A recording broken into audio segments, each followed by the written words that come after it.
many of you are interested in becoming organizational psychologists? Raise hands. Okay, lots of people. Nice. Let's see how it's going to be by the end. How many of you will have changed their minds and they're going to say, I don't think this is for me? And how many will say, that's actually interesting. I never thought of it that way. So what are we doing in organizational psychology? There are several different aspects, but it has to do mostly with performance, and we work with systems. We work with organizations and we work with companies, and it has to do with the employees' well-being and employees' performance. Those are the two things that we're mostly interested in. How they can be happy, how they can perform better. In the beginning, organizational psychology was actually part of social psychology, but then that changed and it became a field on its own. Can someone guess why? I'll help. I'll give you a hint. What do companies have that social psychologists don't? Money! Yes! So, organizational psychology had enough funding because it's actually a field that has to do with business, and it's bringing back results that apply to performance, which leads to more money. So it had budget, and because it had budget, now it's separated. Around World War I, they started using for the first time psychometric tests. Until then, there were no psychometric tests. And just to prove my point, I'm going to show you how these first psychometric tools were. Here we see Army Alpha, which is for the people who'd actually read and they could speak and they knew how to write. And here is Army Beta, which is for people that were not literate. And they used these tools in order to recruit soldiers. Then, in 1924, we had something interesting. We had the first organizational psychology experiment. It happened in a company, and inside actually the factory of the company, it's the Hawthorne-Platt. And what they tried to do there is decide what's affecting employee well-being. And for the first time ever, what they found, something that up to this day we keep researching and we keep searching and we keep trying to find what it means, is that psychological and social factors affect people at work much more than physical factors. Until then, no one thought that that would be the case. And think about that, we're talking about a factory. We don't talk about people working in an office where it makes perfect sense. You'll say, okay, yeah, psychological factors affect more. No, these were factory workers in 1924, and they found for the first time that that is the case. When I was working in the psychiatric hospital of Athens, doing my internship, I was doing alcoholic rehabilitation. We ran a big survey then to try to define which are the factors that affect whether a person is going to remain sober after they finish the program or start drinking again. And we tried every variable you can imagine. So we checked their age, whether they have education, if they have families, if they have kids, if they are married, their gender, everything. The only factor that had statistical significance was whether they were employed. Nothing else. The only factor that actually had statistical significance. If they had a job, that meant that probably they will remain sober. World War II. Here, at this point, it becomes official. So they actually recruit psychologists, and they're in charge of choosing the next soldiers, doing the trainings, preparing them, selecting them. And there is also another small field that was developed at that time that's called engineering psychology, and it had to do with weapon. How we can use the weapons to adapt better in the people that are using them, so it makes sense. After World War II, those same very tools that they researched back then, they used in personnel selection. So let's go back to now. Question for you guys. How many of you think that job satisfaction correlates positively with performance? That means that the more satisfied a person is in their work, they also perform better. Raise hands. All right. And how many of you think that it doesn't correlate? No one. Okay. Well, I actually have some news, because thank God we have research. It doesn't correlate. And then you're going to tell me, why is it important then? Then why do we have an entire field and so many people working on people's well-being? And I'll tell you, performance is something very unique. A person might perform well, not because they're happy with their job, but for example, because they really like their job, the job per se. Maybe I'm a watchmaker and I really like making watches, no matter how much I hate the company I'm making the watches for. So it has to do with that. It has to do with work ethic. For example, I want every single thing that I sign my name under, it has to be perfect. But then when it comes to actual satisfaction, there are other things that get affected. If I'm not happy, I'm not going to stay. So retention, if you want them to stay, you need to make sure that they're happy. If I'm not happy, I'm not going to go the extra mile. So organizational commitment. Does the person feel that this company is part of their identity? Will I do something more for them because they're part of my identity? And 3, conscientiousness. Feeling like I need to find a way to do the small things that will matter, even if no one asks me to. And before going into more of what an organizational psychologist actually does and how they can work and where they could work, I think that we need to talk a little about corporational structure. So we have usually general management in a company, which is the CEO, let's say, the person who takes care of things. And under this person, there are different departments with different tasks. So we might have marketing department. They're supposed to be advertising the company. We have operations, depending on the company, they run the day-to-day business. Finance, accounting department, sales. In sales, there's also business development, so searching for new opportunities to sell the product. Then it's the HR, keep it, and purchase, buying stuff. So back to the HR. This is our clients, or this is where we work. Those are the 2 cases. This is everything an HR department does. First of all, it's recruitment. Recruitment is not just about picking the person and trying to attract the candidate. It's also about creating a situation that will make the company attractive to the candidate. This is what we call employer branding. For example, if I ask right now, would you like to work at Google? How many would say yes? Yes. Okay. Because usually we have in our mind that it's a very nice environment, they play ball all together, they bring their cats at the office, and that's the employer branding. They have built an image for themselves as employers. This is one of the HR's job. Then in the recruitment, it's also selecting the right candidate and onboarding. So I've hired you, but now you need to get accustomed here and realize how you're going to be working with us.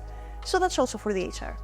Then personnel administration, admin work, day-to-day things, like when it's going to be your leave, when are you going to get the bonus, if you're going to get, some other kind of compensation and benefits. Training and development, it has to do with how to develop your teams. Performance and reward management. This has to do with evaluating, because before we talked about performance, right? How do you think we know who's performing? Usually, most of the times, it's not so objective. Not everyone is in sales. So you can't say, you sell these books, so you're performing well, or you didn't sell. How would you assess a recruiter? This is usually a job that's very interesting. To create what we call KPIs, key performance indicators. The way and the tools in which we'll be able to assess someone's performance. Then we have talent management, and it has to do with developing talent, finding who's the one who can really grow in here and would be good for the company, and giving them opportunities to build succession. Especially in your generation, usually it's the first question they ask. Millennials and the generations before, not so much. It was more about, well, I need a job, if there is some well-being, even better, maybe some work-life balance, if you're kind enough, that would be okay. But now, Gen Zs, they say, but what's my future? What do I have to expect? If I stay with you for 5 years, how are you going to grow me? Then we have, like I said, succession and the career planning. Succession also for the top management. For example, the CEO might retire next year. Who's going to be in charge? They might be 15, 20, sometimes in huge organizations, 200 people that could get the job. How do you choose the one that's going to actually get it? Labor relations, this has to do with law and mediations. And HR planning, strategy, because a big part of the HR is the strategic part of HR. I was working with a company, I would say 3 years ago, and they had a big issue with retention. Many people were coming to work, but they couldn't keep them. Either they didn't want them or the people didn't match the company's culture, so there was an issue, a mismatch. And very, very often they would hire someone, then they would leave, and this creates insane disruption inside the company. New people coming, then they're leaving, we train them, this costs money, the morale for the team is very bad if they have new colleagues coming and going. So we said, okay, how are we going to solve them? So how we solved it? We solved it by starting to invest in personality hiring.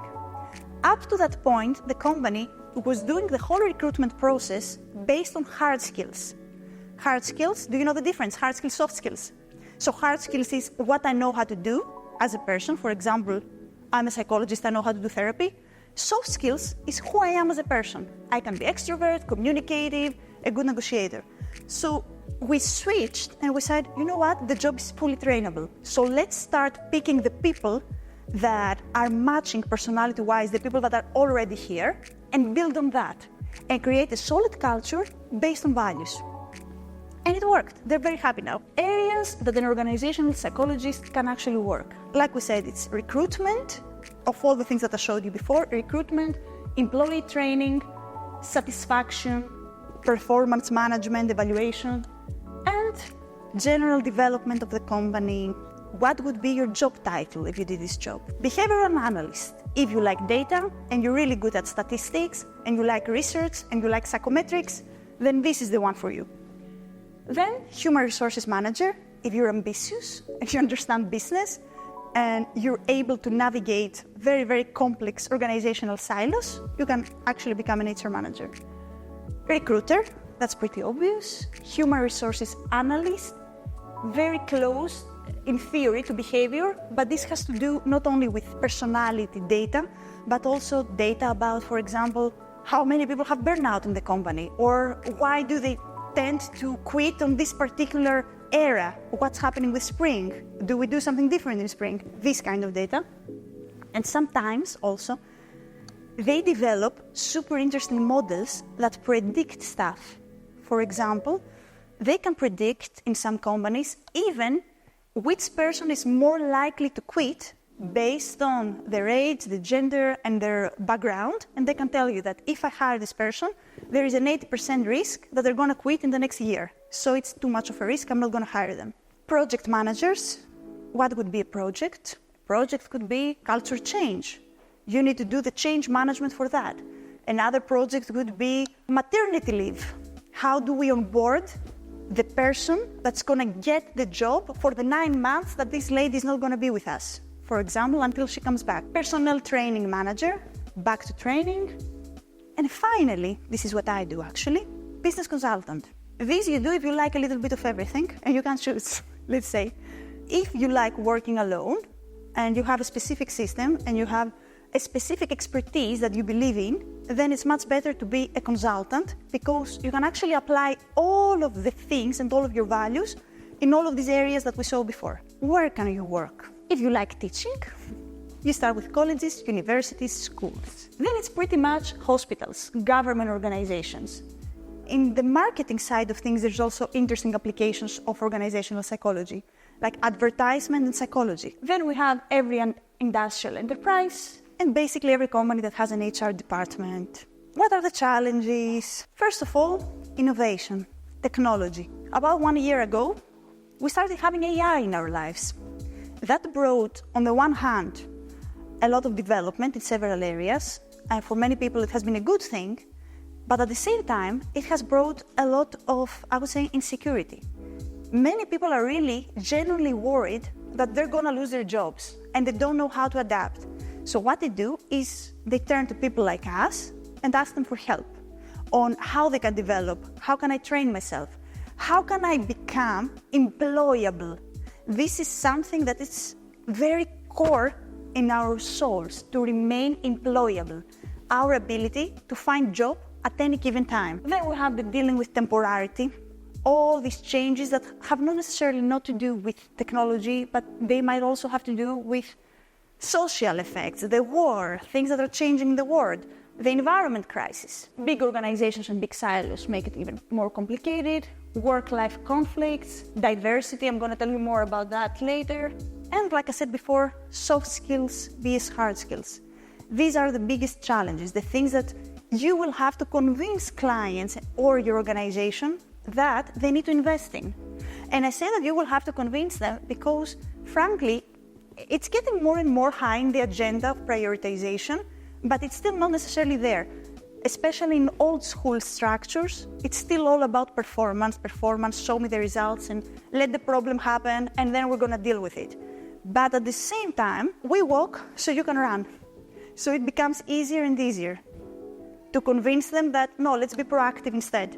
Let's find a solution now. Let's not wait for the problem to arise. Let's plan ahead. If you become organizational psychologists, your whole lives are gonna be about these words that I have here. Culture.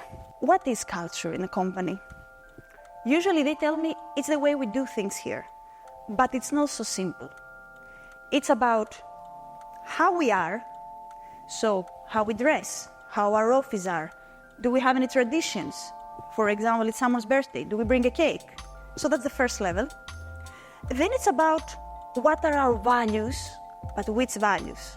The one that if I ask you, you'll say, yeah, it's passion, integrity, loyalty, find it in the website. These values, the ones that very openly we communicate to the world. And then there is a third level of culture, which is about values that no one will tell you about. Maybe because they don't know, maybe because they're not proud. But these specific values are so much entangled to, let's say, the corporate web that end up running the show. If everyone gossips, everyone, isn't that part of the culture? So everything that they will not tell you but ends up being important goes there. And the reason culture is important is because it eats strategy for breakfast. At the end, everything has to do with culture. Usually they tell me, oh, it's such a toxic workplace. 9 out of 10, it's not a toxic workplace. What I mean is that if it's functioning, somehow, like a Jenga, it's standing, okay. It was standing before, it will stand afterwards, somehow it's functioning. So maybe it's not a good fit. It doesn't mean necessarily that it's toxic. And I think that we need to become better at understanding basically when to leave because something's not working for us and not have to call it toxic in order to leave. Feedback. Feedback has to do with negotiations and it has to do with communication. So learning how to give feedback to the people you work with, to your clients, to the people that come to you for coaching. Consistency. People have such a big need for consistency that it's more important for them to have, let's say, a bad boss that is 10 out of 10 times bad with them than having a boss that is like 9 out of 10 amazing and then this one time they don't know what to expect. And they might have a crisis or they might become very angry and they don't know how to handle. Consistency in the workplace is one of the most important aspects and values because at the end of the day, most of the people work to support themselves financially. So they need to know what to expect so they can be sure that they will not starve to death, basically. Then we have assertiveness, something that we learn early in the corporate world and in the organizational world. Have you heard this quote that says, good things come to those who wait? In corporate culture, let's remember it like this. Good things come to those who wait, but only the ones left behind by the ones that were running. Interest, perspective, a question that you always need to be asking yourselves. Where is my interest based? What do I need from this situation? And what's my interest usually? If I am an organizational psychologist working for a company, there is some moral ambiguity always. Because at the one hand, the first oath we take is never to harm anyone. On the second hand, I get paid by the company and I need to find a way to serve the company right. So it's always about maintaining a sweet balance between those two.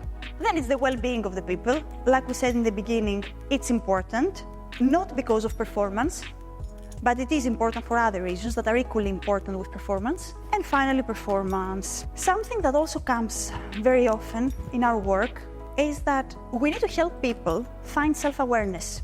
if you do this job, some of you will become coaches, and some others will become internal consultants or internal organizational psychologists, and part of your job will be having one-to-one sessions with the employees. So how do you learn them? How do you help them learn themselves? What we do is we use psychometrics, of course, but if you have never thought about it, let me tell you that there is this struggle with psychometric tools. People don't answer them based on who they are.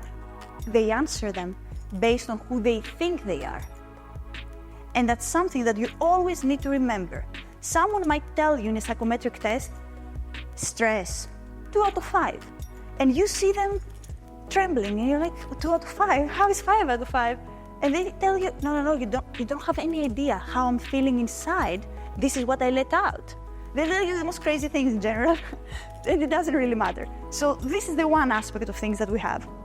Then, on the other hand, we have our own observation. We can do the session and assess, and then decide if they're really stressed or if they're really extroverted. But then, there's prejudice, and we're also human. And maybe it's up to us, and maybe depending on what we've seen in our background, we're not fair to them. So what I do is a little bit of everything. Usually, if I want to be sure about someone's personality and how they're going to perform, or I have to take an important decision, is first, psychometric test. Second, session, my opinion, to see if the psychometric test was done okay. And, most importantly of both, 360 feedback evaluation. This means that this person needs to answer a test about themselves, and then the same test has to be answered for them by people that know this person. So imagine, let's say, a test that calculates how, nice I am at work, if I have emotional intelligence. I might say 9 out of 10. And then you give it to 10 people that work with me, and they say, no, 2 out of 10. Then you have two information. First is that this person is not self-aware, or they don't know how to sell themselves. For sure something's happening there. There is a discrepancy that you need to work with. And then that people in the team of that person are not happy, because with a colleague and the 2 out of 10 emotional intelligence, there's no way there's not going to be conflict. And we have the syndromes. Those 2 syndromes that I have included in here are, I would say, 90% of my work. 90% of the people that come to me is either because of burnout and work-related stress. What is burnout? Basically, it's a syndrome that has to do with work stress that has been left unmanaged for a really long time. Or mobbing, which is very simply bullying in the workspace. People that might get mobbed, people that are marginalized in the workspace for some reason, that's how they're experiencing. Both of those syndromes are very important, both from the perspective of the victim, but also from the perspective of the company. Why? Because it costs? Yay! They cost a lot of money. Mobbing leads to very low retention. If somebody burns out, they will leave the company. So you will have to find someone else and then train them and then the retention. So it's not just the right thing to do, it's also the best thing to do, to be really proactive about these syndromes and do the best you can to save it. Now my favorite slide.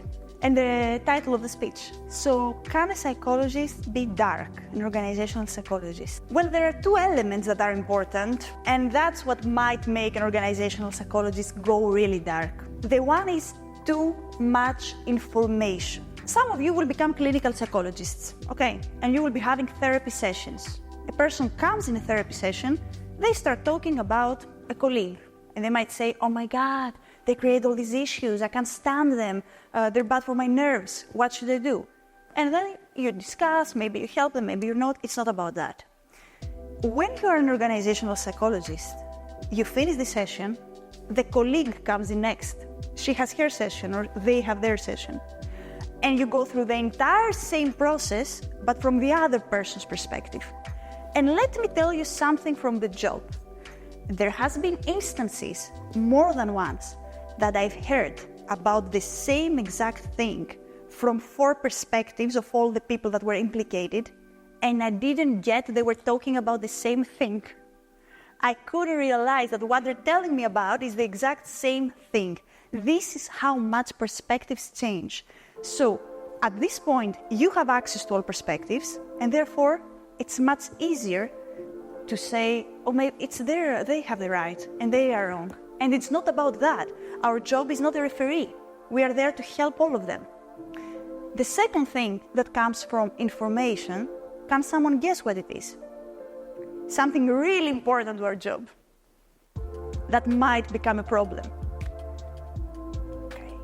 Confidentiality, which you might break, not necessarily because you wanted to, but because the other person started telling you something.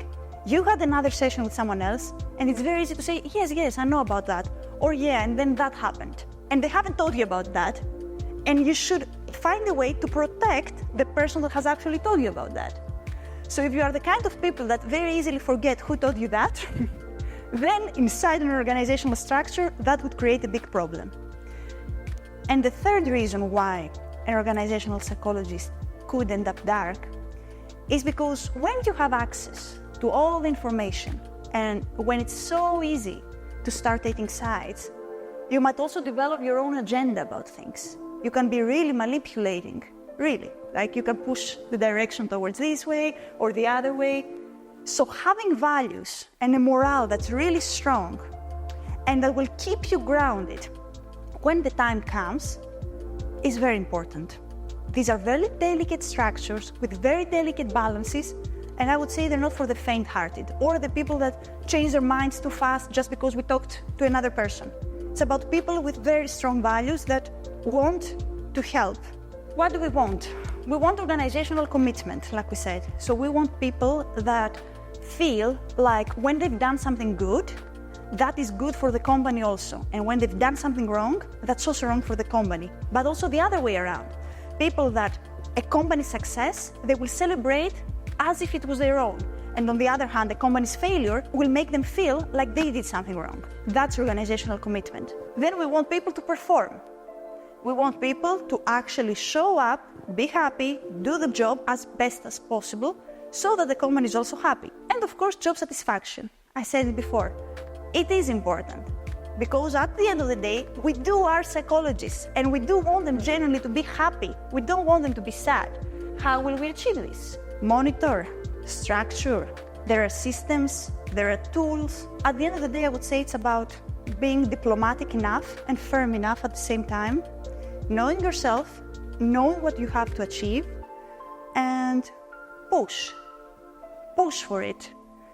Maybe sometimes don't take no for an answer if you're sure about something. So, like a year ago, I was giving a speech in the Cancer Association of Greece, the people that have cancer in Greece.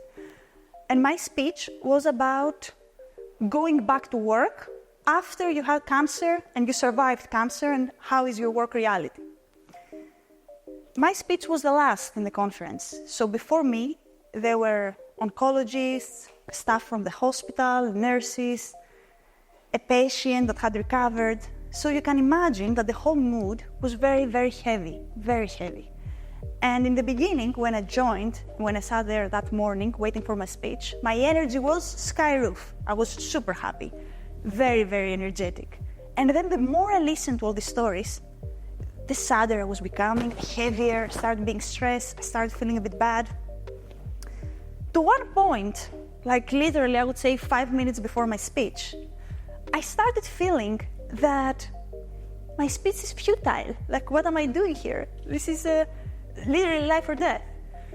But then I went up and I said, you know what? No, it's not like that. Because for most of us, our jobs, it's not just what we do. It's also about who we are and how we'll get to develop ourselves and how we see ourselves and how others are going to see themselves.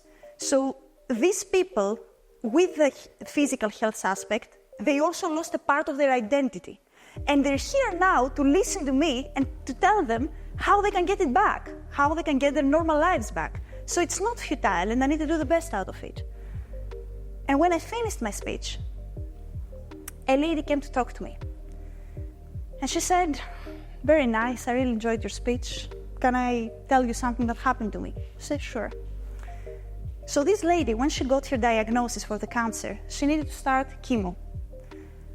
So she had to do this therapy, and her job, she was working, I think, in a hotel in the tourism industry. It involved a lot of shifts. So sometimes she was working nights, some other days she would have to work in the morning. So that was a bit complicated for her life. And when you're doing chemo, you can't have that. You need to have a very, very structured schedule. So she had to go to the manager, and actually it's under the law, so it's fully legal. And she asked the manager that from now on, because I'm doing the chemo, I cannot be coming sometimes in the days and sometimes in the night. Is that okay? And the manager said, of course it's okay. I will support you fully. Whatever you need, let's make you healthy. So she started doing the chemo. And then after a while, her colleagues started having an issue with that. So they started first gossiping and saying, oh my gosh, she's using the chemo to get an excuse from the night shift. And I see her, she's being perfectly fine. Why doesn't she work in the night? And why do I have to go through that? And why don't they fire her so she can stay home and then they can get someone else? Because this is too heavy for me. And then the gossips turned into marginalization. So they stopped inviting her to anything anymore. And they didn't talk to her during work. And they didn't eat with her during lunchtime. And then this marginalization led the manager to say, you know what, I can't have all this gossip and all this damage from everyone, so I'm gonna give you some different tasks, completely different, so you don't have to work with them, you can work alone. Same money, same everything, but something different. But these new tasks were really, really below her position and her training. It had nothing to do with her identity and her job so far. So basically it was a demotion. And because of how bad she felt, she quit. Nobody fired her, and the manager was supporting her. But this is textbook mobbing, and this is what it does to people. She had to quit. She left her job. People need help, and they need us to empower them. They need us to help them. They need us to advocate for them. Because basically we are the agents. We are the agents of change. You are the agents of change. Like I said, my generation, we walked so you could run. We are the agents of change. And we are the agents of mental health in the workspace. And we are the agents of diversity and equality in the workspace. This is our job, to bring these things. And we need to sparkle. We need to shine. We need to break eggs to make omelette. Because you're gonna find out if you do this job that most often, much more often than you think, our job is to shine enough so we can help others see in the dark. And that would be all. Thank you.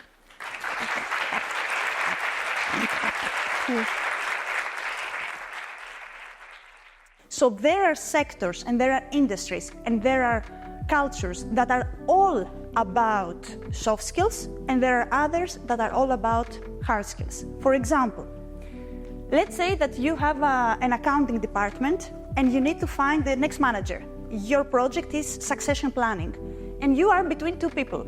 The one is the perfect accountant, the best accountant in the whole finance department, and the other is the most popular accountant, and the one people really, really like, and he knows how to mediate and to solve the problems and the conflicts. Which one do you choose? Most of the times, going with the person that knows how to manage people is the best choice. But in departments like the finance, where it's all about tech skills, and it's all about we need to do this job, and it's all about that. If you choose the best manager, not the best accountant, most probably they won't have the appreciation of the rest of the team. They won't have the respect, and that will create conflict. What I want to say is that it's not one measure fits all. Every organization is a living system, and it's a living system that one very interesting for me phenomenon that we've researched is called homeostasis. The same way a human being, if you try to, let's say, get a virus, they're going to have starting fever so that they fight the virus off. The same exactly thing has been observed inside organizations. If you try to bring a change, they get fever. By fever, I mean conflict, burnout, mobbing. You choose, depending the culture. They fight change. And that's why actually culture change projects have a percentage of failure over 90%. But we still need to do them because the world sucks and we need to change it.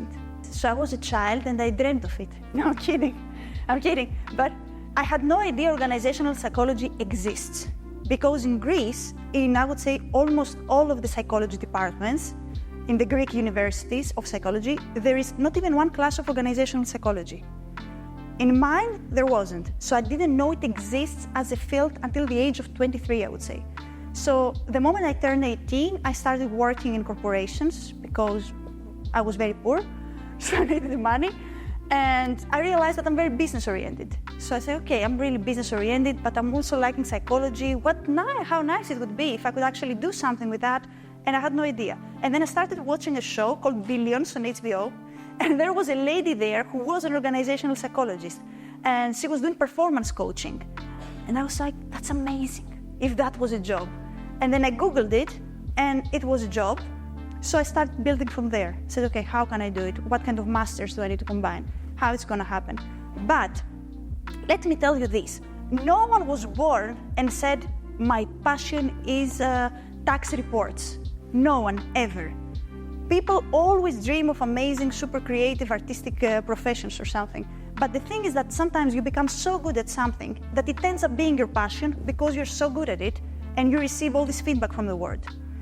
So when you choose what you're going to do, it shouldn't be just about what you really like and what's your passion. 4 things: what you really like, what you're good at, what you can make money from, what the world and the market needs. You write down all these things in different categories, and then you see which ones fit for, and that's how you choose a profession. So it's called Ikigai, by the way, it's not mine, it's a Japanese technique for finding purpose in life, Ikigai. And for me, organizational psychologist is my perfect Ikigai. If I went only with my passion, I would be representing Greece in Eurovision this year. Yes, that can only mean one thing, because in general, most people don't tell you what they need for their well-being because no one asks. But if you ask them and then don't tell, it means one thing only: the environment is not safe. Either they feel that they're not going to be heard, so what's the point?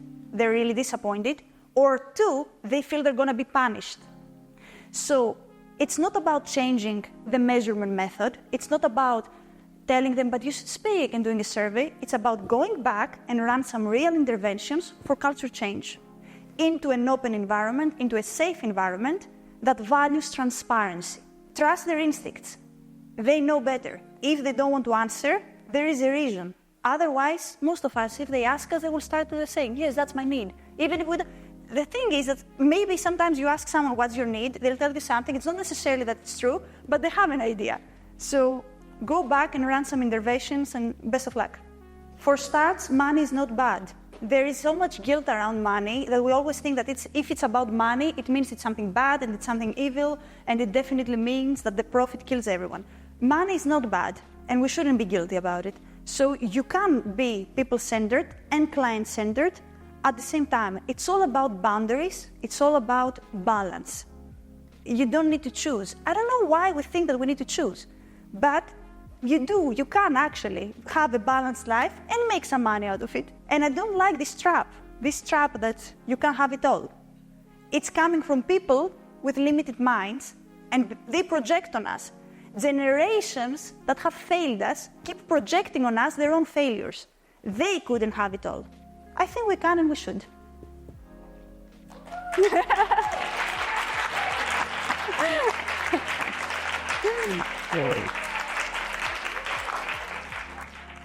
First of all, in general, most of the companies will not do you any raise unless you tell them, I'm leaving if you don't do a raise. So that's on them for losing good candidates and talents because they failed to grow them.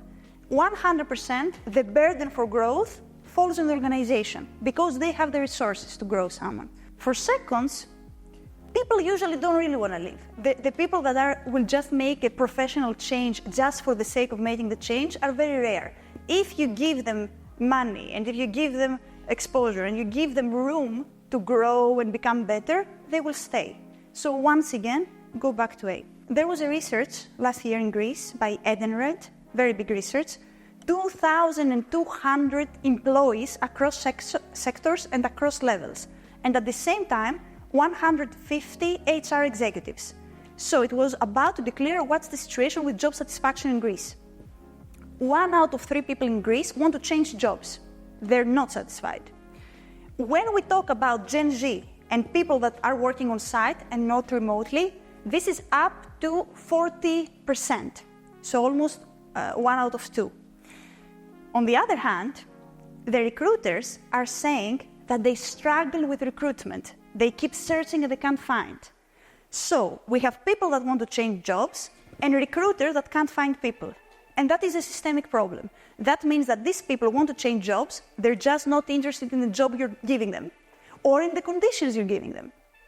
And I would say, thankfully, finally, and cheers to a future with no burnout and where being busy all the time is not a flex, and it just shows that you have no control over your life. I hope I answered. Sorry, I woke up sassy today. This is my sassy. Yes, thank you.